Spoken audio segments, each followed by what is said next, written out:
Hello and welcome to Deep Dive on News World. I'm Asuma Katauka. Today we turn our focus to the latest development in Gaza.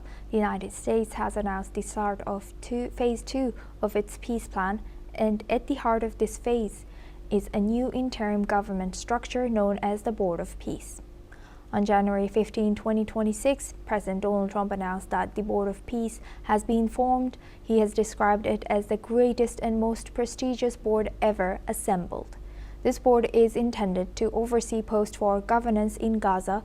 It will supervise a newly created Palestinian Technocratic Committee tasked with managing Gaza's daily affairs. Let's now understand what the Board of Peace is. The Board of Peace is a transitional international body.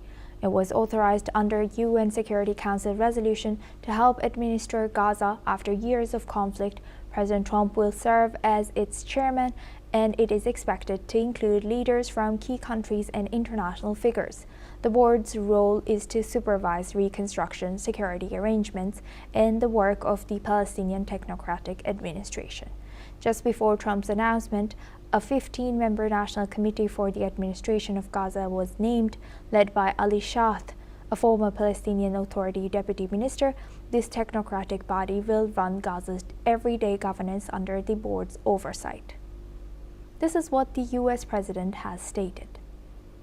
In an announcement, Trump said members of the board will be revealed shortly and tweeted that the body is historic.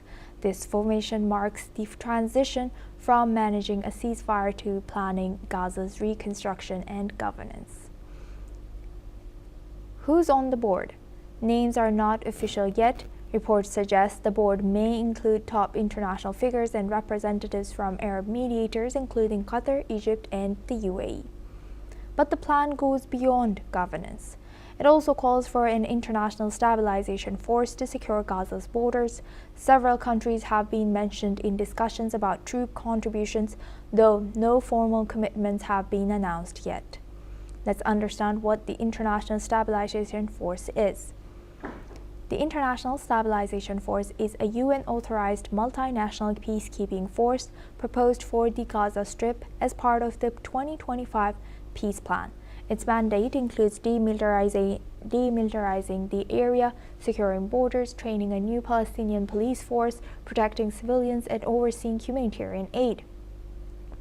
It operates under a UN mandate, but not a traditional UN mission, with a board mandate to use force to ensure security until 2027. Despite significant political challenges and Hamas's opposition to disarming, the following countries are participating in the force: Turkey, Italy, Egypt, Indonesia, Azerbaijan, but Israel is opposed to Turkey's involvement, claiming Turkey has ties to Turkey. So what does this mean for Gaza? For many, this represents a shift from ceasefire monitoring to long-term planning. The Technocratic Committee is expected to provide essential services, rebuild infrastructure, and restore order. But challenges remain. Hamas has not fully disarmed, and Israel continues operations in parts of Gaza.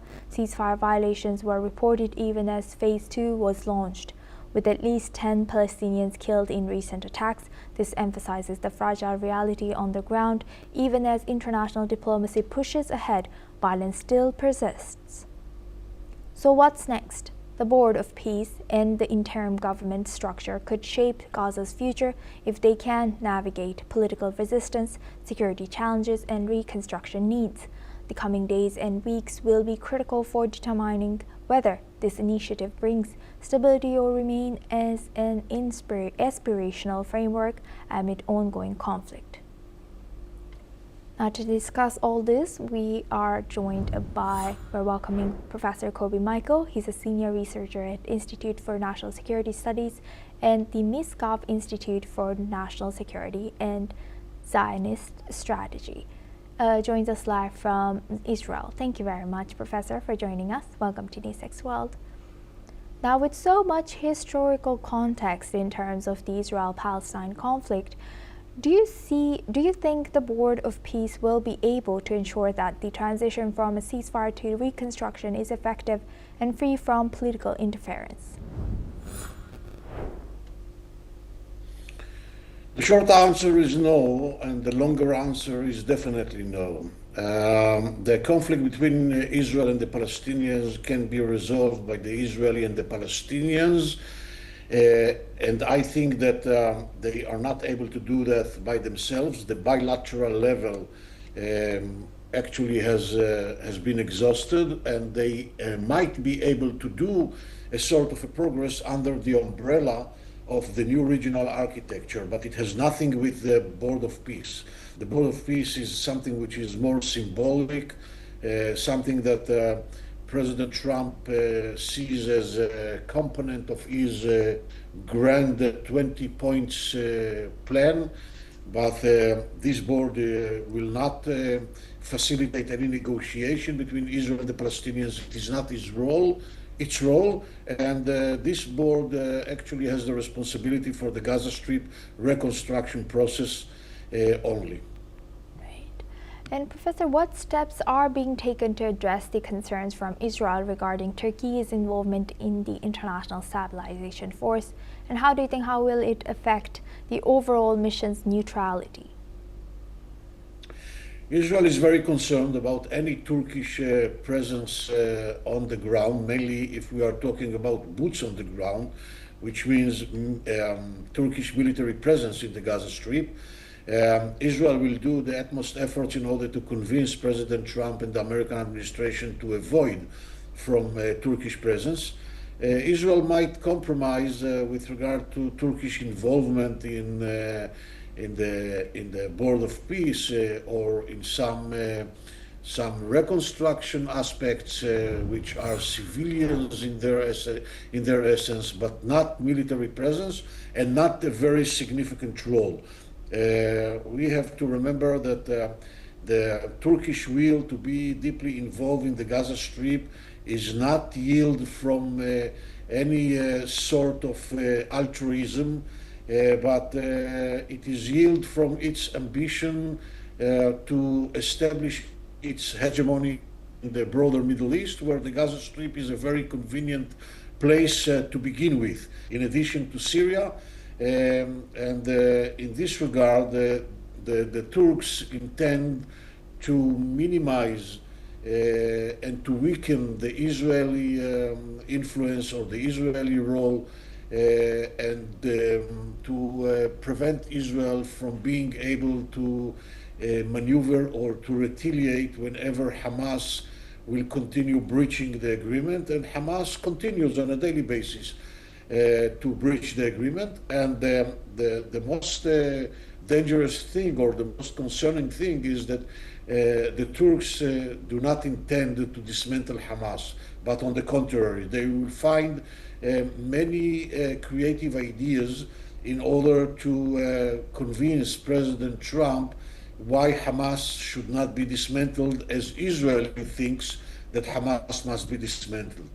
And we have to remember that the interest of Turkey is to assure that Hamas will remain a significant and influential player, not only in the Gaza Strip, but in the entire Palestinian arena, because Hamas is the Palestinian branch of the Muslim Brotherhood, and the Turks perceive themselves as, I would say, the leaders of the Sunni world and the leaders of the Muslim Brotherhood. And the AKP of Erdogan in Turkey is the Turkish version, in this way or another, of the Muslim Brotherhood, and therefore they have no intention that the Palestinian branch of the Muslim Brotherhood will disappear from the Gaza Strip.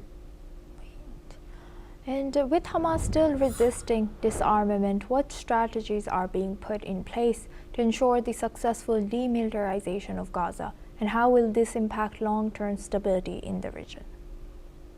I think that we can summarize Hamas' strategy in one very simple and short sentence: to waste time in order to earn time. To waste time in the sense of prolonging the processes by trying to put on the table some very creative idea with regard to the disarmament, to be backed by the Turks and the Qatarians in this regard, maybe even by the Egyptians. And the wasting of time enables Hamas to earn time to reconstitute itself, to rebuild its mainly military capacities, and to gain control, effective and actual control over the Gaza Strip, even if there is a technocrats government that supposed to control the Gaza Strip or to run the daily life in the Gaza Strip. And as long as they are not disarmed, and as long as they have the military capabilities, they will dictate eventually what the technocrats government will be able to do and what the technocrats government will not be able to do. And this is exactly the problem that we are facing with the idea of rushing to the implementation of phase 2 of the plan before Hamas is dismantled, before all the terror infrastructures, mainly the network, and therefore I believe that as an organized military force, nothing good will come out of the plan. And as the International Stabilization Force begins its mission, what specific mechanisms are in place to protect the civilians and aid operations while balancing the complexities of local political and security dynamics?